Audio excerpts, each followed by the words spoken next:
तुळापूर परिसरामध्ये इथं एक मध्यरात्री एक पार्टी सुरू आहे आणि ती परमिशन शिवाय आहे, अवैध पद्धतीने आहे अशी माहिती पोलिसांना मिळाली होती.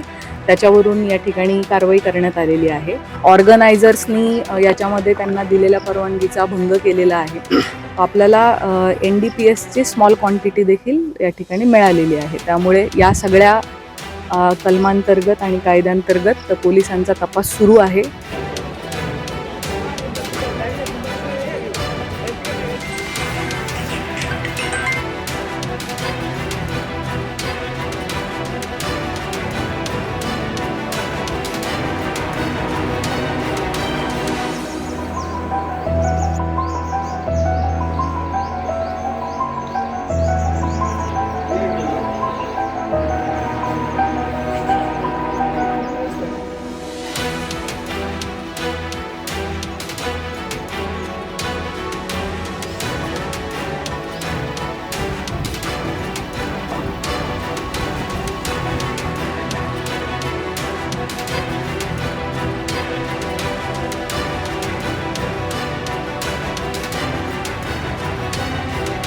लोणीकंद पोलीस स्टेशनच्या हद्दीमध्ये तुळापूर परिसरामध्ये इथं एक मध्यरात्री एक पार्टी सुरू आहे आणि ती परमिशन शिवाय आहे, अवैध पद्धतीने आहे अशी माहिती पोलिसांना मिळाली होती.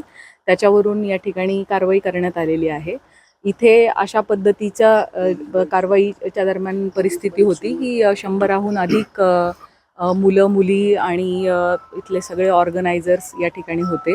त्यांच्याकडे त्यांनी कुठली परवानगी वगैरे घेतली आहे का ह्याची पडताळणी केली असता असं लक्षात आलंय की एक्साईजची त्यांनी दिनांक 6 रोजी 1 वाजल्यापासून ते रात्री 11:30 वाजेपर्यंतची परवानगी त्यांच्याकडे होती. परंतु ती परवानगी संपल्यानंतर देखील त्यांनी या ठिकाणी दारूची पार्टी ही कंटिन्यू केलेली आहे.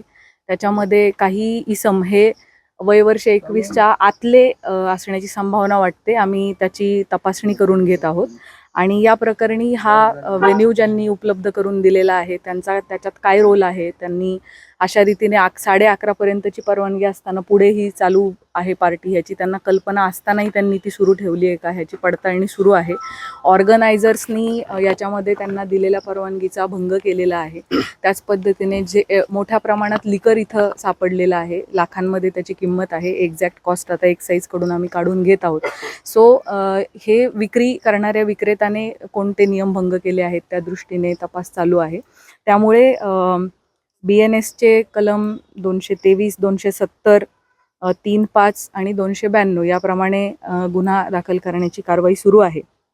त्याच पद्धतीने महाराष्ट्र प्रोहिबिशन ॲक्टचे देखील अनेक गोष्टींचं उल्लंघन झाल्यामुळे आपली प्रोहिबिशन ॲक्टप्रमाणे कारवाई चालू आहे. महाराष्ट्र पोलीस ॲक्टप्रमाणे 33 रेड विथ 131 प्रमाणे गुन्हा दाखल होत आहे. तंबाखूजन्य पदार्थ यामध्ये सापडलेले आहेत आणि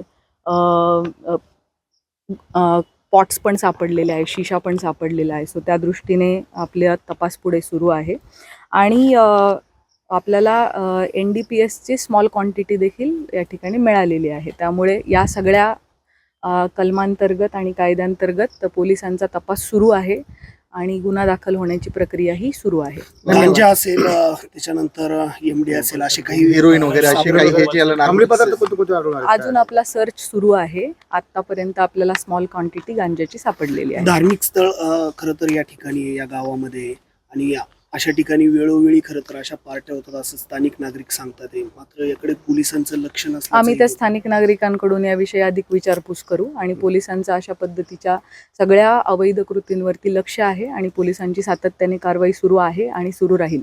तरुण तरुणी किती होते याच्यामध्ये सहभागी आणि आयोजकाला ताब्यात घेतलंय का आणि त्याचबरोबर हा बंगला कुणाचा होता त्यांच्यावर काही गुन्हा दाखल करण्यात येणार आहे का? मी सुरुवातीलाच सांगितलं त्याप्रमाणे या सगळ्या गोष्टींची पडताळणी सुरू आहे आणि जे या गोष्टीसाठी जबाबदार आहेत त्यांच्यावरती कारवाई करण्यात येईल. 100 पेक्षा जास्त तरुण तरुणी होते, मात्र हे पूर्ण आले होते, संपूर्ण महाराष्ट्रातून आले होते, महाराष्ट्राच्या त्याचा सध्या आपला तपास सुरू आहे. श्री क्षेत्र तुळापूर धर्मवीर छत्रपती संभाजी महाराजांची बलिदान भूमी असलेलं हे आमचं श्री क्षेत्र तुळापूर गाव आणि ह्या तुळापूर गावामध्ये या ठिकाणी कालचा जो प्रकार घडला आहे म्हणजे हे आम्हाला कुठल्याही प्रकारची माहिती नसताना याआधी कसल्या प्रकारची इथं काय होतंय किंवा कसल्या पार्ट्या होत्यात याआधी कुठं ग्रामस्थांना कसल्याही प्रकारची माहिती नव्हती. सकाळी आम्ही आपल्याच सोशल मीडियाच्या माध्यमातून या ठिकाणी पत्रकारांच्या माध्यमातून आम्हाला ही माहिती समजली की या तुळापूरमध्ये या ठिकाणी रात्री रेव पार्टी झाली आणि या ठिकाणी अनेक तरुणी अल्कोहोल आणि अनेक अशा प्रकारचे पार्टी करून त्या ठिकाणी त्यांना अटक करण्यात आली होती.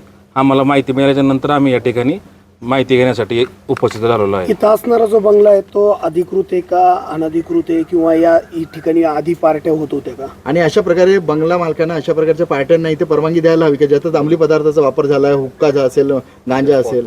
नाही, अशा प्रकारच्या पार्टीला पहिली गोष्ट कुठंच कशीच परवानगी नसते. या ग्रामपंचायतीला या ठिकाणी बऱ्याच वर्षापासून या ठिकाणी आम्ही याच्या ग्रामपंचायत हे जे बिल्डिंग आहे अधिकृत आहे, पण याचा ग्रामपंचायतीला टॅक्स मी असताना ग्रामपंचायतीवर असताना टॅक्स भरलेला नव्हता. आता भरलेला आहे का नाही याची माहिती आम्हाला घ्यावं लागेल.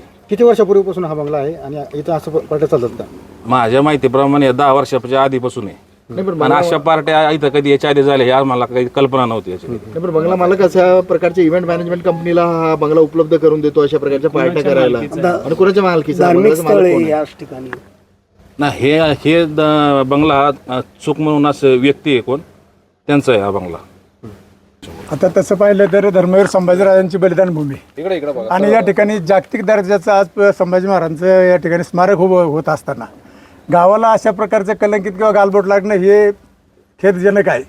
आणि गावची कुठल्याही प्रकारची परमिशन नाही, गावाला कुठल्याही याच्या प्रकार माहीत नाही. आम्ही 2005 ते 10 सरपंच होतो, परंतु त्या काळामध्ये सुद्धा यांचा टॅक्स टाकला होता. त्यावेळेस सुद्धा आम्ही त्यांना नोटीस काढलो होतो. आज तागायत आहे, कुठल्याही ग्रामपंचायतीला टॅक्स भरला जात नाही.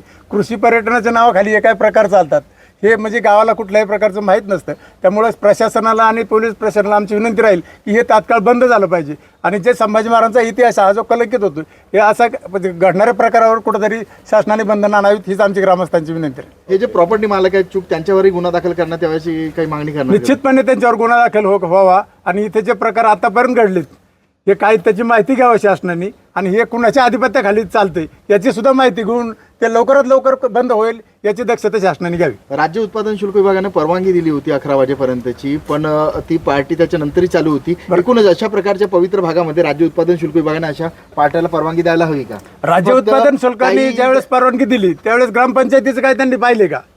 ज्या ग्रामपंचायत हद्दीमध्ये आहे त्या ग्रामपंचायतीची परमिशन आहे का, किंवा ग्रामपंचायतीला काय पत्रव्यवहार झालाय का, हे पण पाहिलं पाहिजे राज्य उत्पादन शुल्क. याचा अर्थ इथे या ठिकाणी भ्रष्टाचार चालतो किंवा पैशाची देवाणघेवाण चालून असे प्रकार घडतात. ते राज्य उत्पादन शुल्क सुद्धा याला कुठेतरी जबाबदार आहे असं आम्हाला वाटतं. कारण पोलिसांना या गोष्टीची माहिती नव्हती का आधी? आता पोलिसांना माहिती नव्हती, आज ते सांगतात आम्हाला माहिती नव्हती, पण ज्यांच्या कार्यक्षेत्रामध्ये ते घडते त्यांनी त्या ठिकाणी एवढा मोठा जर प्रकार होत असेल तर याचा अर्थ पोलीस काय खातं डोळे दाखवून काम करते का? 100पेक्षा जास्त मुलं मुली इथे आली होती. हा. या ठिकाणी वाहनांची पण संख्या मोठ्या प्रमाणात होती. नक्की तुम्हाला काही समजलं अल्पवयीन पण आहेत नाही त्याच्यामध्ये. नाही, काय होतं गेटच्या आतमध्ये यायचा काय संबंध येत नाही ग्रामस्थ कुणाचा, आणि त्यांच्या सगळ्या गाड्या आतमध्ये असतात. रोडला गाड्या असेल तर माणूस चौकशी करतो गाड्या कशाच थांबल्यात, परंतु आतमध्ये आल्यानंतर काय दिसायचं किंवा काही ते या ठिकाणी असं सगळं बंदिस्त असतं. यापूर्वी या ठिकाणी कुठलीच इमारत नव्हती. 2005 ते 10 काळामध्ये या इमारत नव्हते. या ठिकाणी जलपर्यटनाचं नाव वगैरे सोडायला पूजेला आम्ही येत होतो. त्यावेळेस इथे एकदम स्पष्ट असं होतं की या ठिकाणी जे होणार ते कृषी पर्यटन वगैरे असं, परंतु हे आज हे प्रकार घडलेले आहे. आज आम्हाला गावाला कळतं की या ठिकाणी असे बेकायदेशीरपणे असे प्रकार चालतात म्हणून. नाव सांगा तुमचं. ज्ञानोबा तुकाराम शिवले, माजी सरपंच, पुणे महानगर नियोजन समिती सदस्य.